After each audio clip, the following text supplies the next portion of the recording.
여러분 10년 가운데 충만하게 임하기를 또 축복합니다. 그리고 오늘 이 시간 또 말씀으로 깨닫고 또 깨달은 말씀 붙들고 살아내어서 하나님의 의가 무엇인지 삶을 통해 증명해 보이는 저와 여러분 우리 새순교회 되어지기를 축복합니다. 사도 바울이 10장 1절에 보니까 형제들아 내 마음에 원하는 바와 하나님께 구하는 바는 이스라엘을 위함이니 곧 그들로 구원을 받게 함이라.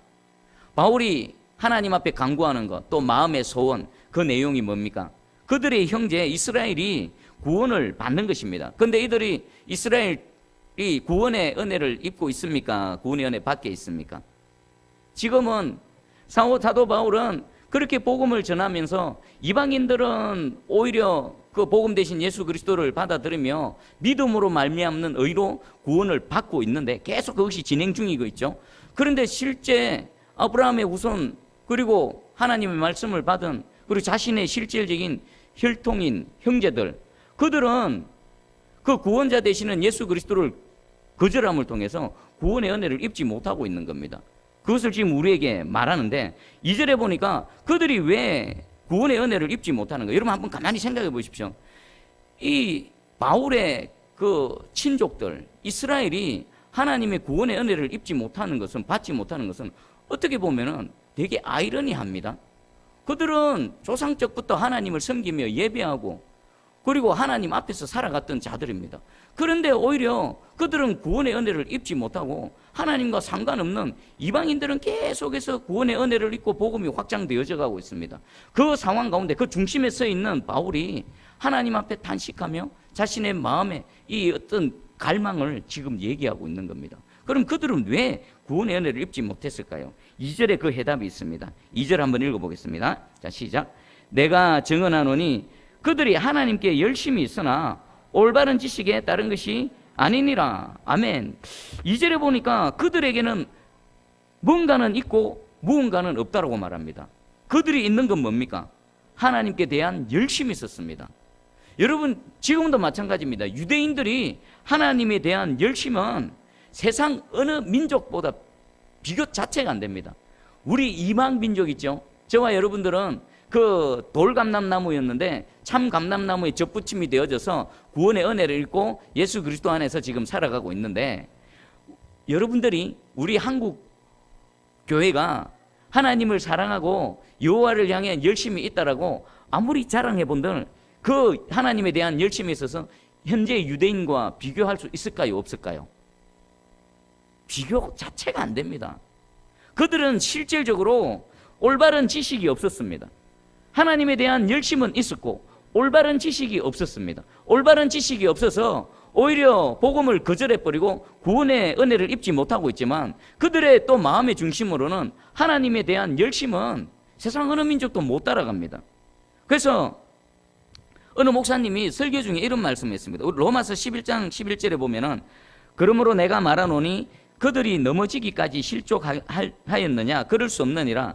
그들이 넘어짐으로 구원이 이방인에게 이르러 이스라엘로 시기나게 함이니라.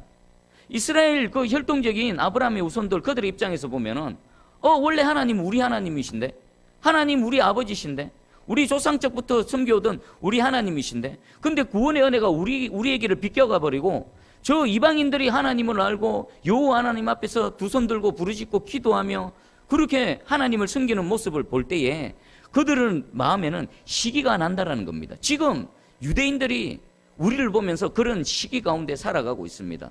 근데 이것이 좀 뒤바뀌게 말씀을 하시더라고요.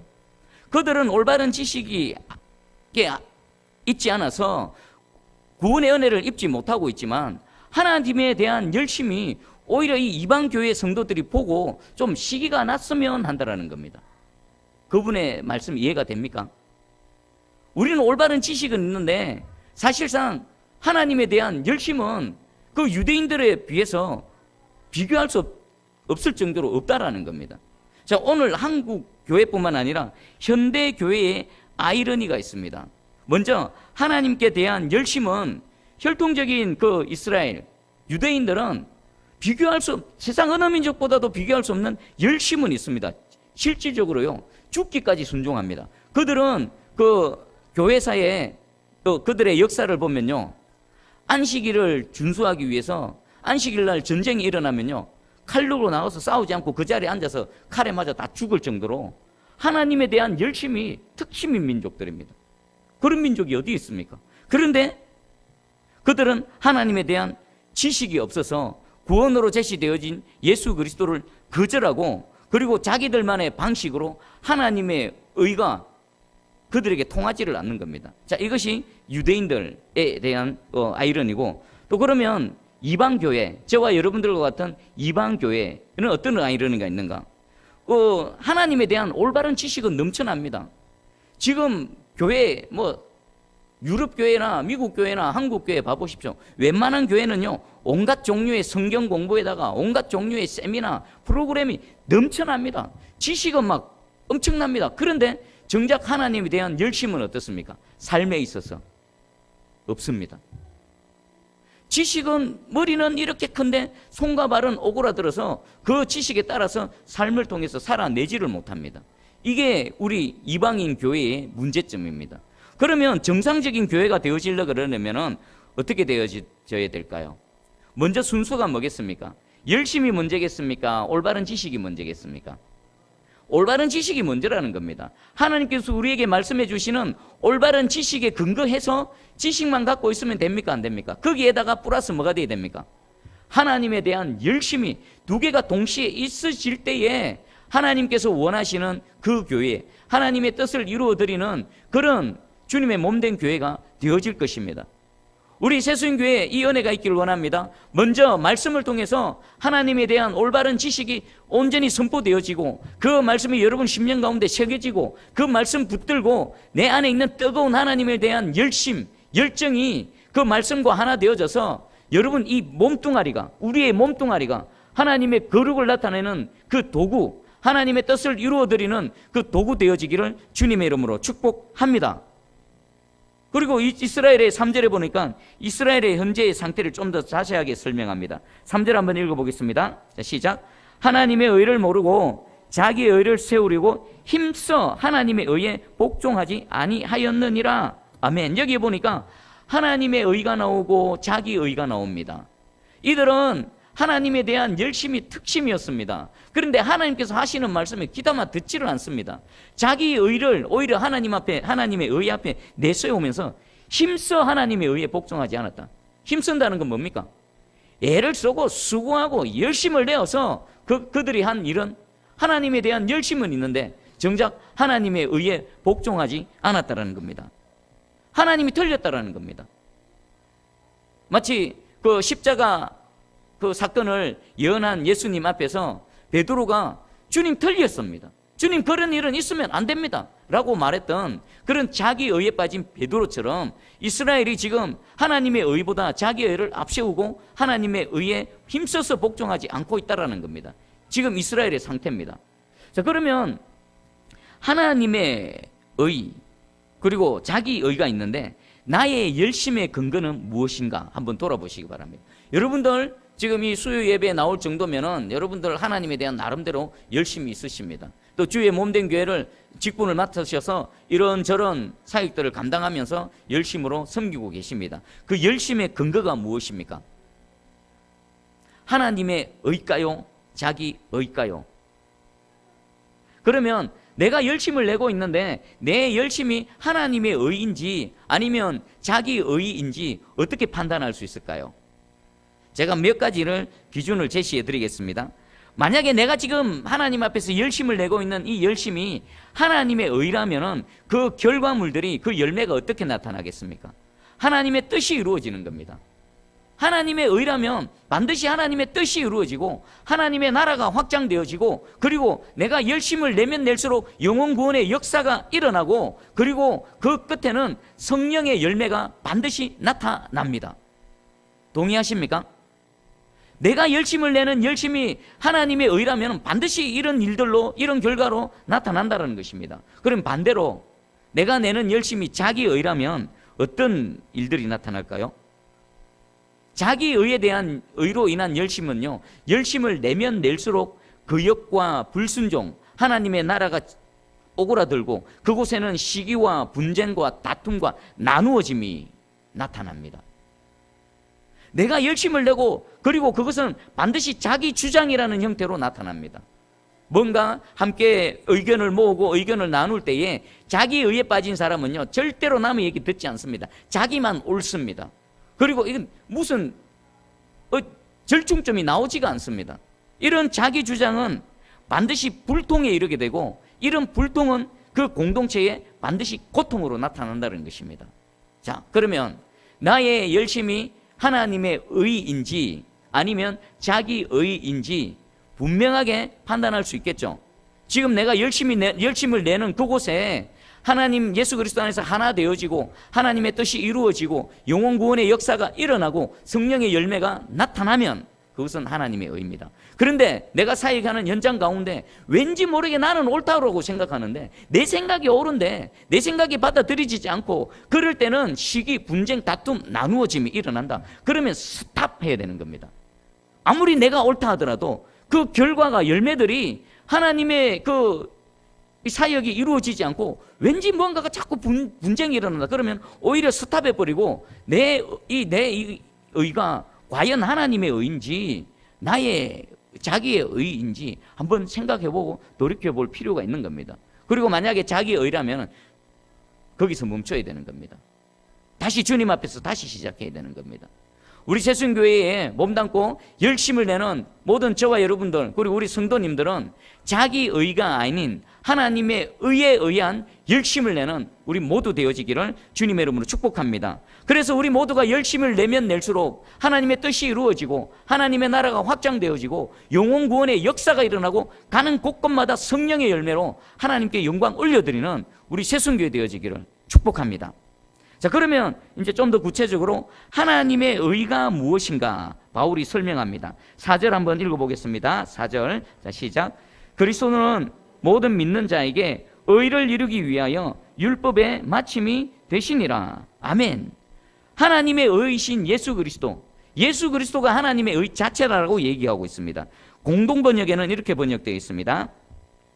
그리스도께서 나타나심으로 율법은 끝이 났고 그를 믿는 사람은 누구든지 하나님과 올바른 관계를 가지게 되었습니다. 자, 이건 그리스도가 나타나심으로 율법이 끝이 났다는 것은 무슨 의미입니까? 그리스도를 통해서 율법이 어떻게 되어진 겁니까? 완성되어졌다는 것입니다. 그리고 그 율법을 완성시킨 예수 그리스도를 믿는 사람에게는 그 믿음 자체가 의가 되어져서 하나님과 올바른, 그동안 어그러졌던 그 하나님과의 관계가 올바로 회복되어진다는 것입니다. 이것이 하나님의 의이며 하나님의 의 자체 대신 예수 그리스도를 바울이 소개하고 있습니다. 그러면 하나님의 의와 또 믿음으로 말미암는 의와 율법으로 말미암는 의를 또 소개하는데 5절 6절 한번 읽어봅니다. 자, 시작. 모세가 기록하되 율법으로 말미암는 의를 행하는 사람은 그 의로 살리라 하였거니와 믿음으로 말미암는 의는 이같이 말하되 내 마음에 누가 하늘에 올라가겠느냐 하지 말라 하니 올라가겠느냐 하면 그리스도를 모셔 내리려는 것이요.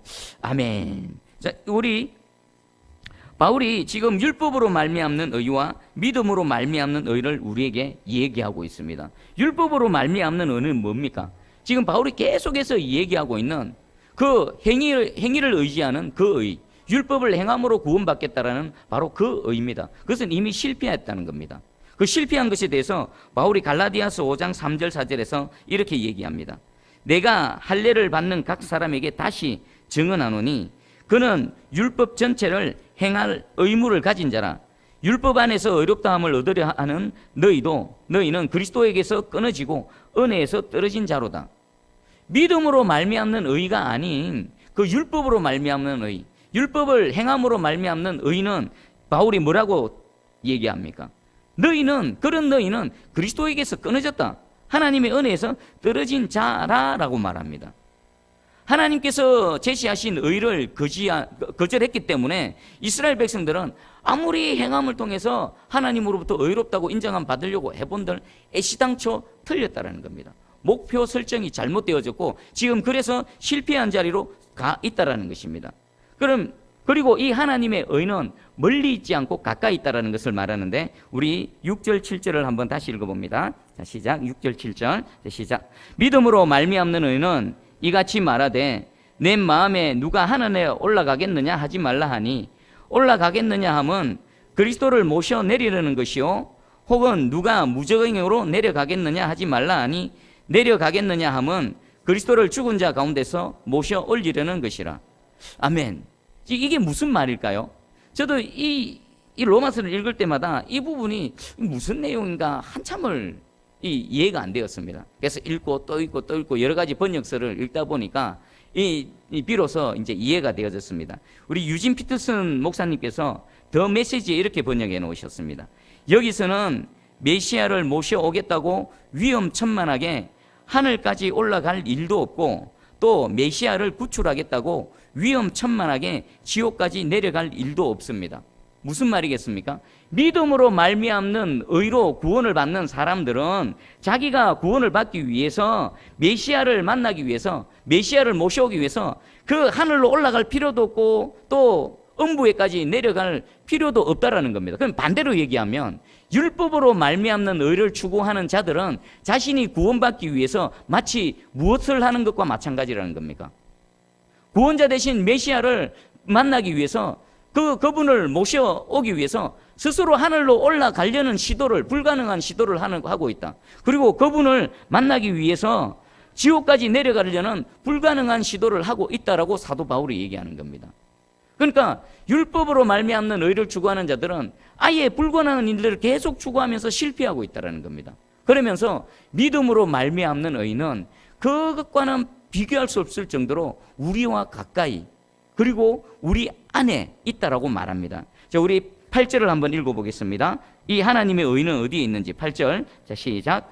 그러면 무엇을 말하느냐? 말씀이 내게 가까워 내 입에 있으며 내 마음에 있다 하였으니 곧 우리가 전파하는 믿음의 말씀이라. 믿음으로 말미암는 의를 추구하는 사람들은 그 구원자 메시아를 만나기 위해 불가능한 그 하늘로 올라가려는 시도, 또 음부에 계신 구출하기 위해서 지옥까지 내려가야 되는 그런 시도가 할 필요가 없다라는 겁니다. 왜 그렇습니까?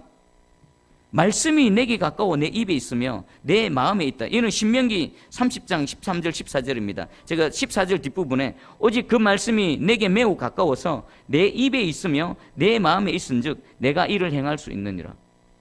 우리의 구원에 이르는 이 말씀은 멀리 있는 것이 아니라 어디에 있다고요? 우리의 입에 있고 우리의 마음에 있다라고 바울이 얘기하고 있습니다. 그리고 하나님의 의가 우리가 어떻게 구원으로 적용되는지 아주 중요한 말씀을 9절에서 하고 있습니다. 우리 9절 한번 읽어볼게요. 9절, 자, 시작. 내가 만일 내 입으로 예수를 주로 시인하며 또 하나님께서 그를 죽은 자 가운데서 살리신 것을 내 마음에 믿으면 구원을 받으리라. 아멘. 두 가지를 얘기하고 있습니다. 하나님의 의신 예수 그리스도, 그 예수를 누구로 시인하는 겁니까? 누구? 주가 뭡니까? 나의 주인입니다. 주인. 나의 주인이 되는 겁니다.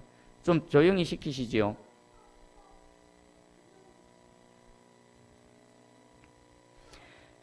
첫 번째가 나의 그 예수 그리스도, 복음으로 제시되신 그 예수 그리스도를 나의 주인으로 모신다는 겁니다. 인정한다는 겁니다.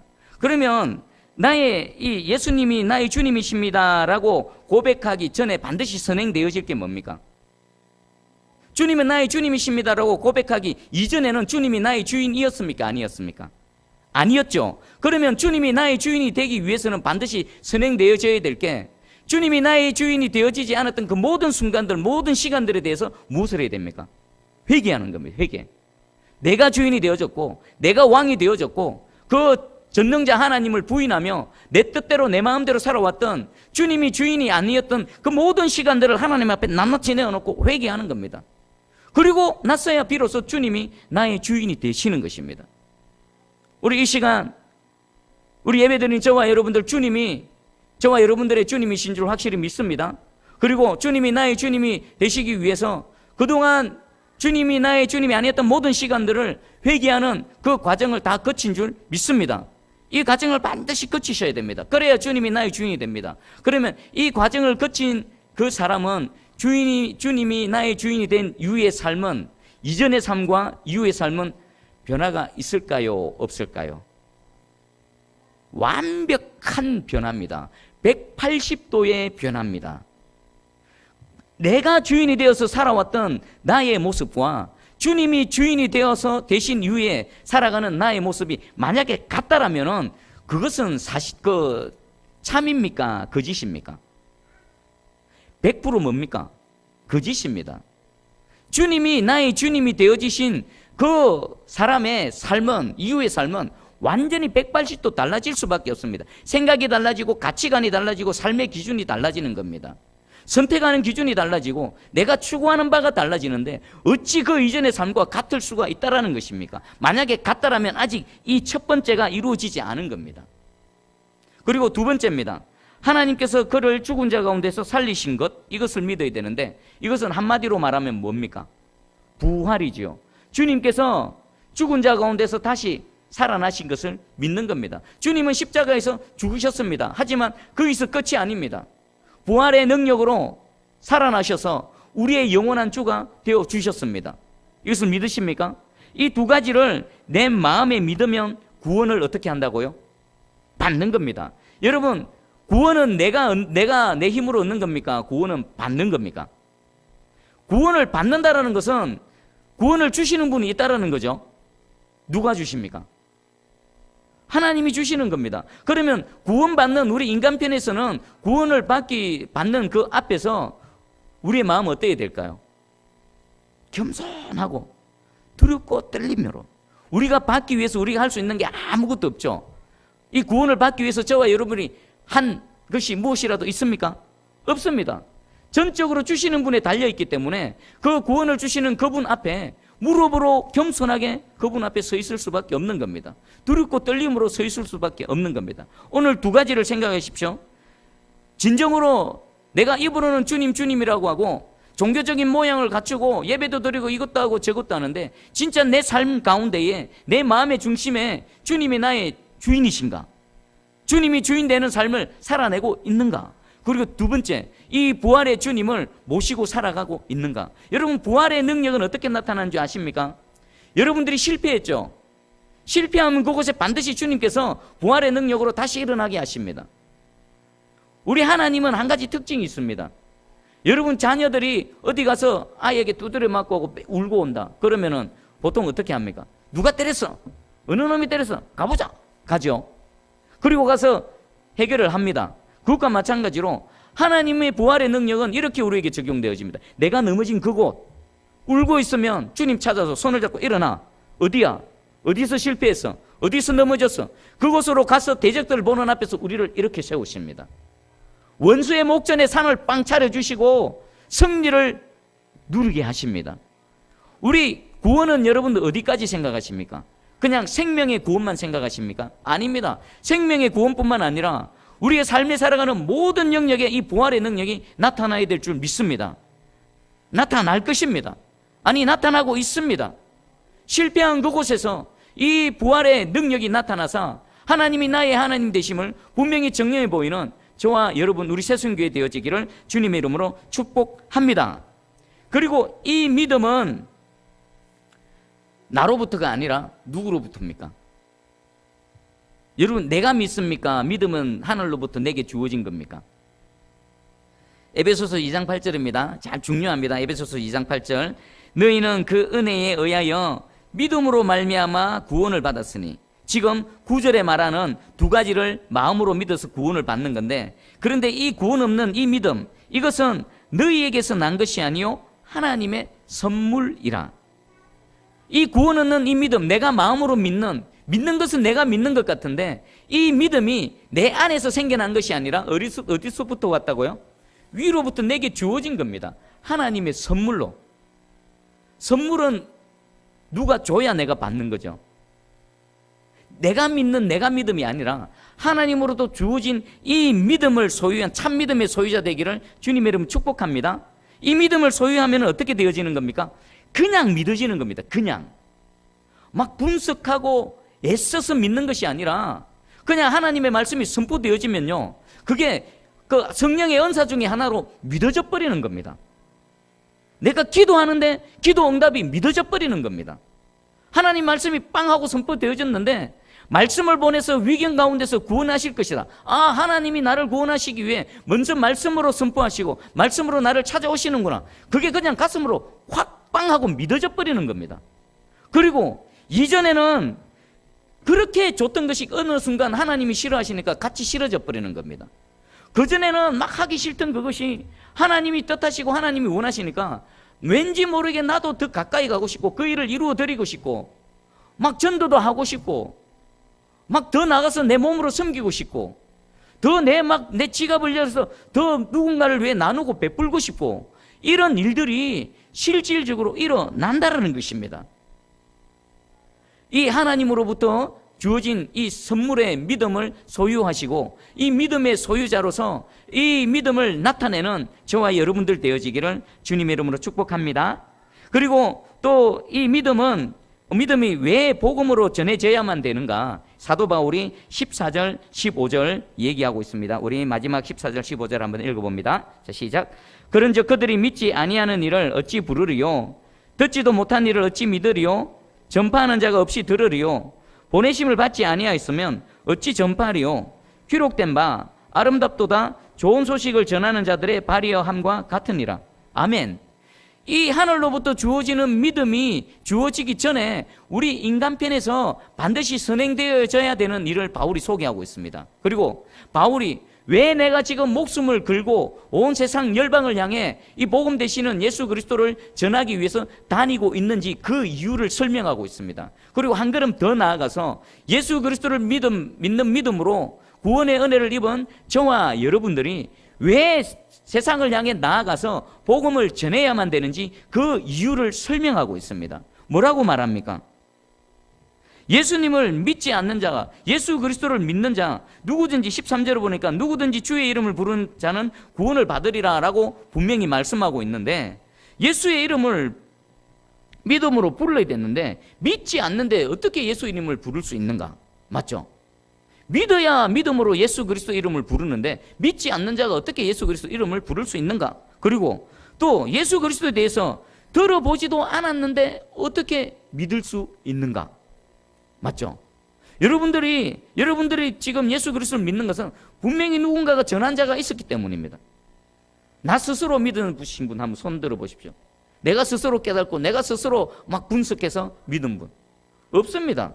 누군가가 전해줬고 말씀이 내게 다가왔고 그랬기 때문에 그분의 이름을 듣고 믿게 되어진 겁니다. 그리고 전파하는 자가 없는데 어찌 이름을 듣겠는가? 누군가가 전파를 해야만 이름을 듣지요. 그리고 마지막입니다. 보내심을 받지 아니하였는데 누가 가겠는가? 그러면 이 구원의 역사가 일어나는 순서는 이렇게 되어집니다. 하나님께서 누군가를 세우시고 보내십니다. 그리고 보내심을 받은 자가 전파하러 나아가야 되는 겁니다. 그리고 누군가가 전파를 했을 때 그 전파함을 통해 예수 그리스도 이름을 들어야 되는 겁니다.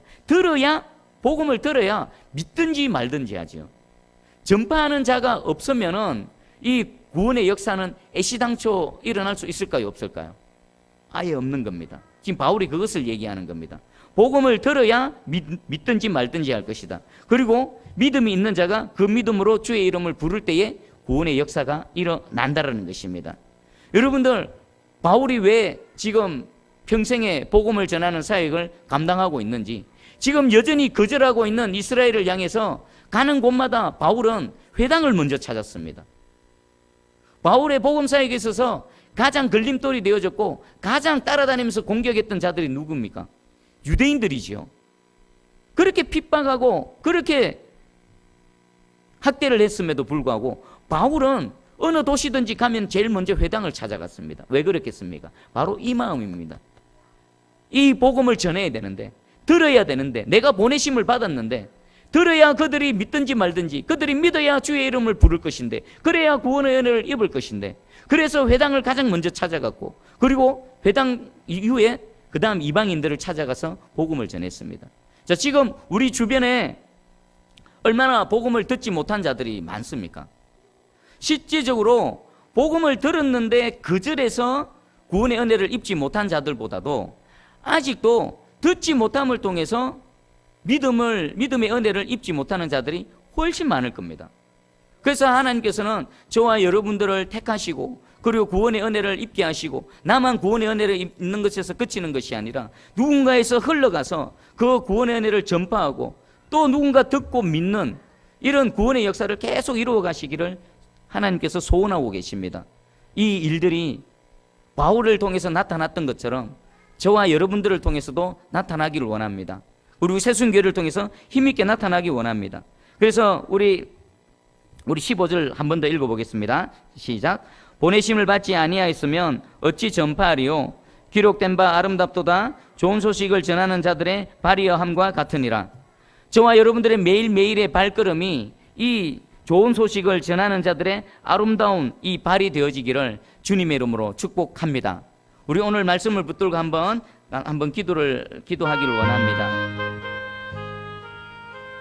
내게 먼저 구원받는 은혜를 내려주신 하나님 감사합니다. 이 구원의 은혜 가운데 머물게 하여 주시고 그리고 홀로만 이것을 누리는 것이 아니라 전하고 나아가서 전하고 누군가가 듣고 또 동일한 이 은혜를 잊기 위해서 나를 사용하여 주시옵소서. 우리 새순교회를 사용하여 주시옵소서. 사도 바울을 사용하신 것처럼 우리를 사용하여 주시옵소서. 우리 함께 기도하며 나아가시겠습니다.